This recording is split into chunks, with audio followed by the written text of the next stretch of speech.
Ethics, the unspoken rules of the game. Negotiation. It's a dance we do every day. We negotiate with our spouses, our bosses, even the barista at our favorite coffee shop. At its core, negotiation is about getting what we want from others. But how we go about it matters. That's where ethics come in. Ethics build trust, foster collaboration, and lead to better outcomes. Ignoring ethics might bring short-term gains, but it inevitably leads to long-term consequences.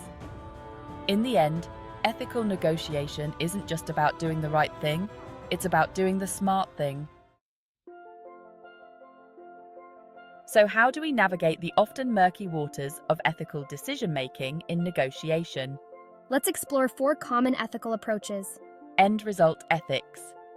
This approach focuses on the consequences of our actions. The ends justify the means as long as the outcome is positive. Duty ethics.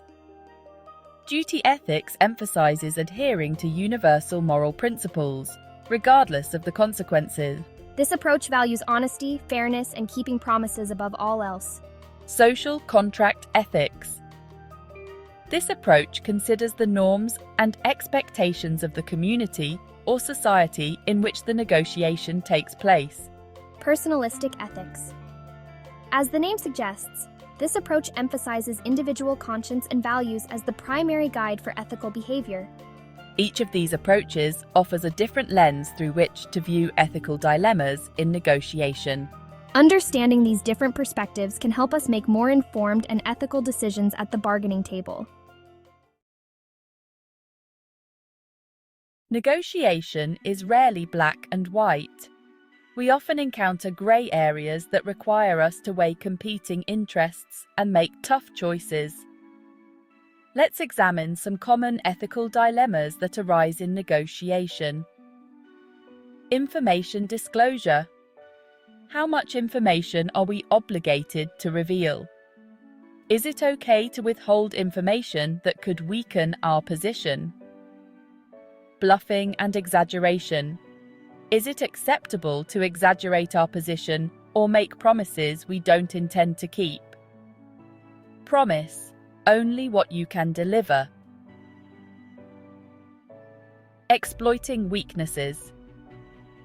If we're aware of the other party's vulnerabilities or constraints, is it ethical to use them to our advantage? Conflicts of interest. What happens when our personal interests conflict with our professional obligations? These are just a few examples of the ethical dilemmas that can arise in negotiation.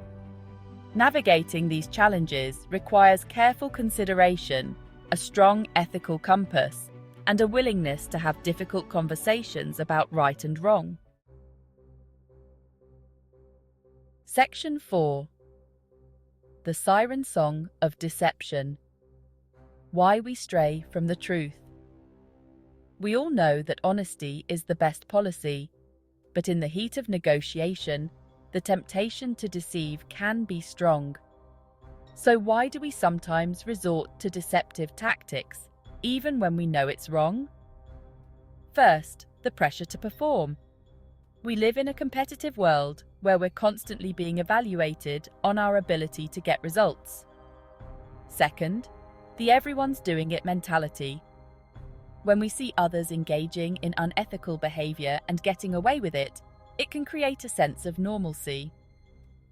Third, the belief that we won't get caught. The consequences of deception can be severe. Once trust is broken, it's incredibly difficult to rebuild. Section 5. Detecting and deflecting deception. Strategies for ethical negotiation. Negotiating with someone you suspect of being dishonest can feel like navigating a minefield. But don't worry, there are strategies you can use to protect yourself and keep the negotiation on an ethical track. First, be observant. Pay close attention to the other party's body language, tone of voice, and choice of words. Second, Ask probing questions. Don't be afraid to ask tough questions and challenge inconsistencies in the other party's story. Third, verify information independently. Fourth, set clear ethical boundaries. Sometimes the best way to deal with deception is to walk away from the negotiation. Section 6. Ethics, the cornerstone of trust and sustainable agreements. In the world of negotiation, ethics are not optional. They are fundamental to building trust, fostering collaboration, and achieving mutually beneficial outcomes. When we prioritize ethical behavior, we create a foundation for sustainable agreements and long-term relationships. By embracing ethical principles, we can navigate the complexities of negotiation with integrity and create a more ethical and sustainable world for ourselves and future generations.